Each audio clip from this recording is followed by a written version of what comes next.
लोकसभा की कार्रवाई में जारी गतिरोध के बीच विपक्ष स्पीकर ओम बिरला के खिलाफ अविश्वास प्रस्ताव ला सकता है। सूत्रों के मुताबिक खड़गे के घर पर राहुल गांधी के विपक्षी सांसदों के साथ हुई मीटिंग में यह फैसला लिया गया। विपक्ष का आरोप यह है कि सदन में उनके सांसदों को बोलने का मौका नहीं दिया जा रहा। यहां तक कि नेता प्रतिपक्ष राहुल को भी अपनी बात रखने नहीं दी जा रही। लिहाजा विपक्ष लोकसभा अध्यक्ष के खिलाफ अविश्वास प्रस्ताव लाएंगे। लोकसभा में राहुल गांधी के बोलने के बाद हंगामा हो गया, जिसके बाद लोकसभा की कार्रवाई कल तक के लिए स्थगित कर दी गई।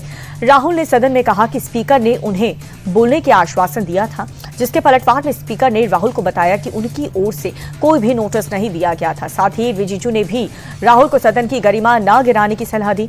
उन्होंने कहा कि ऐसा कोई भी समझौता नहीं हुआ था।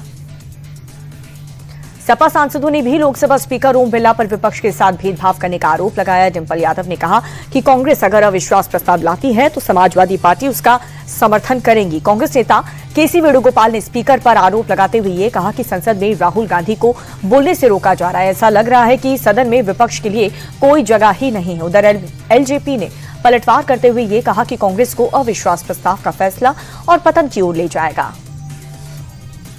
विपक्ष के हंगामे पर संसदीय कार्य मंत्री किरेन रिजिजू ने विपक्ष पर निशाना साधा। रिजिजू बोले, बिना चर्चा के बजट पास हुआ तो विपक्ष को ही नुकसान होगा। संसद का कामकाज चलने दे। रिजिजू ने कांग्रेस को आड़े हाथों लेते हुए ये कहा कि अगर संसद में विपक्षी सांसदों को बोलने का मौका नहीं मिला तो इसके लिए कांग्रेस जिम्मेदार है। राहुल गांधी संसद को ठप करने के बजाय अपनी मांग बाहर उठाएं। बिहार विधान परिषद में जम करके हंगामा हुआ। शोरगुल के बीच सीएम नीतीश कुमार विपक्ष पर भड़क गए। राबड़ी देवी की ओर इशारा करते हुए कहा कि जो लड़की है वो क्या जानती है। इसके बाद वो जब हट गए तो वहां से उसी को बना दिया गया। उन्होंने कहा कि ये लोग सिर्फ हल्ला करना जानते हैं और कुछ नहीं। और वहीं राबड़ी देवी ने नीतीश सरकार को निकम्मी सरकार बताते हुए सीएम का इस्तीफा मांगा। उत्तर प्रदेश विधानसभा का बजट सत्र आज से शुरू हो गया है। सत्र के पहले दिन ही सदन में जमकर के हंगामा हुआ। राज्यपाल आनंदीबेन पटेल के अभिभाषण के दौरान विपक्ष ने जमकर के नारेबाजी की। एसआईआर समेत कई मुद्दों पर बवाल काटा। विपक्ष के हंगामे पर सीएम योगी ने ऐतराज जताया। उन्होंने कहा कि विपक्ष सदन की कार्रवाई को बाधित न करे। सरकार हर मुद्दे पर चर्चा के लिए तैयार है। विवादित बयानों से अक्सर सुर्खियों में रहने वाले एआईएमआईएम प्रमुख के छोटे भाई अकबरुद्दीन ओवैसी एक बार फिर से चर्चा में हैं। इस बार उन्होंने निजामाबाद से यूपी के सीएम योगी आदित्यनाथ को धमकी दी। उन्होंने कहा कि मिस्टर योगी तैयार हो जाओ, मैं यूपी में आ रहा हूं। अकबरुद्दीन ने कहा कि मुसलमानों की दाढ़ी नोची जा रही है, शरीयत पर हमला हो रहा है, हमें तैयार रहना होगा। न हम कुरान छोड़ेंगे और न ही हिंदुस्तान। उन्होंने कहा कि इस मुल्क पर जितना तिलक लगाने वालों का हक है उतना ही मेरा भी हक है। यूपी के सीएम योगी आदित्यनाथ ने प्रदेश के बच्चों का नाम चिट्ठी लिखी। चाइनीज मांझे और मोबाइल की बढ़ती लत पर चिंता जताई है। सीएम योगी आदित्यनाथ ने बच्चों को चाइनीज मांझे के उपयोग न करने की अपील की। उन्होंने कहा कि पतंग से प्रेम ठीक है, लेकिन चाइनीज मांझे से दूरी बनाएं। इसके खिलाफ चल रहे अभियान सहयोग करें। और साथ ही सीएम ने मोबाइल की जगह किताबों से दोस्ती करने की अपील की है। सीएम ने कहा कि मोबाइल पर रील गेम खेलने की जगह परिवार, दोस्त और किताबें पढ़ करके समय बिताएं। आगामी बोर्ड परीक्षा के लिए बहुत शुभकामनाएं। परीक्षा पे चर्चा के दूसरे एपिसोड में प्रधानमंत्री मोदी ने स्कूली बच्चों को परीक्षा और जीवन में सफल होने का गुरु मंत्र दिया है। पीएम ने छात्रों से परीक्षा को उत्सव की तरह मनाने की अपील की। उन्होंने कहा कि टेक्नोलॉजी का गुलाम न बने, तकनीक के जरिए क्षमता को विकसित करें, पढ़ने के साथ लेकर के प्रैक्टिस भी करें। पीएम ने कहा कि पहले निडर बनो, फिर लीडर बन जाओगे। जीत के लिए कभी कम से में सेटल नहीं होना है। किसी और से नहीं, खुद से कॉम्पिटिशन करें, खुद पर पूरा भरोसा करें। सीएम हेमंता के आरोपों पर गौरव गोगोई ने बयान जारी किया है। गोगोई ने कहा कि सीएम हेमंता ने साबित कर दिया कि वो मुख्यमंत्री की कुर्सी पर बैठने के लायक नहीं है। उनके बयानों से पूरा असम शर्मिंदा हुआ है। वो इतने नीचे गिर गए हैं कि उन्होंने मेरे बच्चों से जुड़ी जानकारी भी साझा की। हम भी उनके बच्चों के बारे में जानते हैं। सीएम हेमंता गलत जानकारी फैला रहे हैं। सुप्रीम कोर्ट को मामले में खुद संज्ञान लेना चाहिए। आपको ये भी बता दें कि हेमंता ने गोगोई की पत्नी पर कथित रूप से पाकिस्तान से संपर्क होने का आरोप लगाया था। असम के मुख्यमंत्री हिमंता बिस्वा शर्मा के विवादित वीडियो पर सियासी बवाल मच गया। कांग्रेस, टीएमसी और ओवैसी ने वीडियो पर सवाल उठाए। कांग्रेस और टीएमसी ने तुरंत कार्रवाई और गिरफ्तारी की मांग की, तो वहीं ओवैसी ने भी एफआईआर की मांग की। उन्होंने वीडियो को मजहबी नफरत बढ़ाने वाला बताया।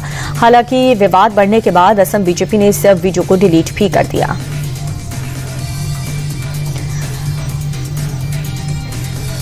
राष्ट्रपति पैट्रिक हमिनी दिल्ली दौरे पर हैं और इस दौरान उन्होंने हैदराबाद हाउस में प्रधानमंत्री मोदी के साथ द्विपक्षीय वार्ता की। दोनों नेताओं के बीच कई द्विपक्षीय मुद्दों पर चर्चा हुई है। पीएम मोदी के साथ मीटिंग से पहले राष्ट्रपति हमिनी ने विदेश मंत्री जयशंकर के साथ भी बैठक की। राष्ट्रपति पैट्रिक ने राजघाट पहुंच करके बापू को श्रद्धांजलि दी। पंजाब के शाही इमाम मौलाना उस्मान रहमानी पर लुधियाना में जामा मस्जिद के बाहर हमला हुआ। स्थानीय दुकानदार उबैद और उसके बेटे पर आरोप है कि उन्होंने शाही इमाम पर ईंटों से हमला किया और थप्पड़ भी मारा। मामले में 3 लोगों के खिलाफ केस दर्ज कराया गया है। पुलिस जांच में मस्जिद परिसर में बनी दुकानों को लेकर के विवाद की बात सामने आई। आरोपी की गिरफ्तारी के लिए पुलिस लगातार छापेमारी कर रही है। एमपी के अशोकनगर में बीजेपी नेता और सरपंच बली सिंह लोधी के मारपीट का वीडियो सामने आया। वीडियो में सरपंच 34 साल की ब्रिज किशोर यादव को बेरहमी से मारते हुए नजर आ रहा है। सरपंच युवक को जमीन पर पटक करके उसके मुंह और सीने पर लात घूंसे मारता है। एक के बाद एक कई तमाचे जड़ता है। बेरहमी से हुई मारपीट से युवक को शरीर के कई हिस्सों में चोट लगी।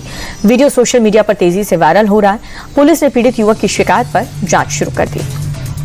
यूपी के हापुड़ में तालिबानी अंदाज में एक युवक की पिटाई का वीडियो वायरल हो रहा है। कुछ दबंगों ने मोबाइल चोरी के शक में युवक को खेत में ले जाकर के जमकर के पीटा। वीडियो में दिख रहा है कि कैसे दबंगों ने युवक को लाठी डंडों से पीटा और उससे मुर्गा बनाया। युवक की कमर पे ईंट रख करके दबंग युवक की पिटाई करते हुए देखे जा सकते हैं। यूपी के रायबरेली में दर्दनाक सड़क हादसा हुआ। सड़क किनारे गुजर रही 7 युवतियों को रॉन्ग साइड से आ रही तेज रफ्तार कार ने टक्कर मार दी। दर्दनाक हादसे में 4 युवतियों की मौके पर ही मौत हो गई, जबकि 3 लोग गंभीर रूप से घायल हो गए। सभी युवतियां भंडारे से वापस घर लौट रही थी और हादसे के बाद घटनास्थल पर पुलिस प्रशासन की टीम पहुंची। घायलों को अस्पताल में भर्ती करवाया। एक्सीडेंट के बाद से कार चालक फरार है। पुलिस ने मामला दर्ज करके जांच शुरू कर दी। नोएडा में दर्दनाक सड़क हादसे में डिलीवरी बॉय की मौत हो गई। दरअसल कार बैक करते समय सामने से आ रहा तेज रफ्तार ऑटो टकरा करके पलट गया। कार ऑटो की चपेट में आने से बाइक सवार डिलीवरी बॉय की गर्दन में गंभीर चोट लगी, जिसके चलते उसकी मौके पर ही मौत हो गई। सूचना मिलने के बाद घटनास्थल पर पुलिस की टीम पहुंची और शव को कब्जे में लेकर के पोस्टमार्टम के लिए भेज दिया। पुलिस ने कार और ऑटो चालक को हिरासत में लेकर के आगे की जांच शुरू कर दी है। यूपी के पीलीभीत में 2 युवकों ने गाय को बेरहमी से पीट कर जान से मार दिया। गाय की हत्या के बाद आरोपी युवक ने गाय को पुलिया से नीचे नाले में फेंक दिया। घटना के बाद हिंदू संगठन ने थाने में शिकायत दर्ज कराई और पुलिस से आरोपियों के खिलाफ सख्त कार्रवाई की मांग की है। वीडियो के वायरल होने के बाद से ही इलाके में आक्रोश है। पुलिस ने भी वायरल वीडियो के आधार पर आरोपियों की तलाश शुरू कर दी है। यूपी के बागपत में दिल्ली सहारनपुर हाईवे पर छात्रों का खतरनाक स्टंटबाजी करने का वीडियो सोशल मीडिया पर तेजी से वायरल हो रहा है। वीडियो में स्कूली छात्र फेयरवेल पार्टी के बाद 4 कार और 2 ट्रैक्टर में सवार होकर के हुड़दंग करते हुए नजर आए। छात्र कार की खिड़कियों से लटक करके तेज रफ्तार में शोर शराबा कर रहे हैं, तो वहीं 2 ट्रैक्टर में सवार छात्र ओवर स्पीड में ट्रैक्टर दौड़ा करके स्टंटबाजी करते हुए नजर आए। स्टंटबाजी के चलते कई वाहन चालक हादसे का शिकार होते होते बचे। पुलिस ने यह मामला दर्ज कर आरोपियों की तलाश शुरू कर दी है। कानपुर में HDFC बैंक में महिला कर्मचारी आस्था सिंह ने जाति का रौब दिखाकर के हाई वोल्टेज ड्रामा खड़ा कर दिया। ग्राहक को भद्दी गालियां और धमकी दी। किसी बात को लेकर के हुई बहस के बाद महिला कर्मचारी ने रौब झाड़ते हुए मर्यादा की सारी हदें पार कर दी। इस दौरान महिला कर्मचारी हिंसक होकर के लैपटॉप तैनात हुए भी नजर आई, तानते हुए नजर आई और कर्मचारी ने मैं ठाकुर हूं कह करके सरेआम ग्राहक को धमकाया और डराने की कोशिश की। सोशल मीडिया पर महिला कर्मचारी की अभद्रता का ये वीडियो तेजी से वायरल हो रहा है। दिल्ली में स्कूल को बम से उड़ाने की धमकी मिलने का मामला सामने आया है और ये मामला थमने का नाम नहीं ले रहा। आज फिर से राजधानी के कई स्कूल को ईमेल के जरिए बम से उड़ाने की धमकी मिली। एल्कॉन, बाल भारती, कैम्ब्रिज समेत कई स्कूल को धमकी मिली है। पुलिस प्रशासन और बम निरोधक दस्ता ने मौके पर पहुंच करके जांच शुरू की और अब तक की जांच में कुछ भी संदिग्ध नहीं मिला है। धमकी मिलने के बाद से स्कूल में हड़कंप मच गया। देश की राजधानी दिल्ली की कानून व्यवस्था पूरी तरह से चरमरा गई है। हत्या, लूट, डकैती, अपहरण की वारदात लगातार बढ़ रही है। ये ताजा मामला मोती नगर पार्क इलाके से आया, जहां पर चाकूबाजी में एक 16 साल के नाबालिग की मौत हो गई। बदमाशों ने नाबालिग की पीठ पर चाकू मार करके उसे मौत के घाट उतार दिया, जबकि हमले में एक और नाबालिग गंभीर रूप से घायल है। बदमाशों ने उसकी पीठ पर भी छुरा घोंपा। फिलहाल पुलिस ने मामला दर्ज करके जांच शुरू की है। दिल्ली के विकासपुरी इलाके में बीती रात एक बस में भीषण आग लग गई। आग में झुलसने से 25 साल के बस हेल्पर सुनील शर्मा की दर्दनाक मौत हो गई। हादसे के बाद आसपास अफरा तफरी मच गई। दमकल की 3 गाड़ियों ने बड़ी मशक्कत से करीब 1 घंटे में आग पर काबू पाया। पुलिस की शुरुआती जांच के मुताबिक बस में अगरबत्ती से आग लगी थी। पुणे के जेजूरी किले में श्री खंडोबा देवस्थान में सुबह सुबह उस वक्त अफरा तफरी मच गई जब सांड गुस्सा हो गया और अचानक से भागने लगा। इस दौरान किले में दर्शन करने आए भक्तों में दहशत और भगदड़ मच गई। ये पूरी घटना वहां पर लगे सीसीटीवी कैमरे में कैद हो गई। दरअसल बैलगाड़ी दौड़ के शौकीन लोग दर्शन के लिए बैलों को किले में लाए थे और बैलों को जब सीढ़ियों से ऊपर ले जाया जा रहा था तब एक बैल गुस्सा हो गया और भागने लगा। भगदड़ मच गई। स्थानीय प्रशासन और सुरक्षा गार्ड ने जैसे तैसे बैल को काबू में किया। महाराष्ट्र के पुणे में अतिक्रमण के खिलाफ प्रशासन ने बड़ी कार्रवाई की है, जहां पर बुर्राटे बस्ती इलाके में सरकारी जमीन पर बने अवैध निर्माण पर नगर निगम का बुलडोजर चला।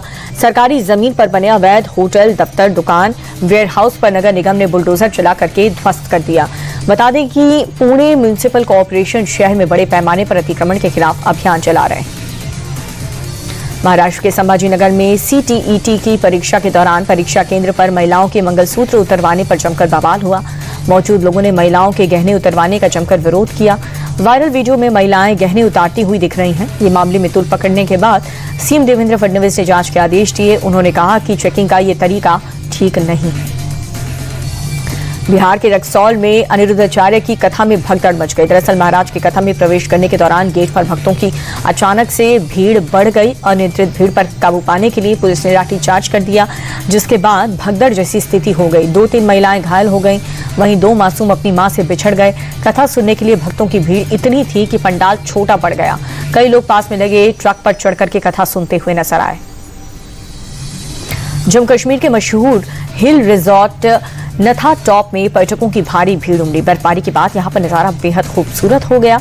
चारों ओर बर्फ ही बर्फ नजर आ रही है। पहाड़ों ने बर्फ की सफेद चादर ओढ़ ली है, जिससे दिलकश नजारा हो गया। और वहीं सैलानियों ने अपने परिवार बच्चों के साथ बर्फ का आनंद ले रहे, तो कई पर्यटक अपनी ही मस्ती में नाचते हुए नजर आए।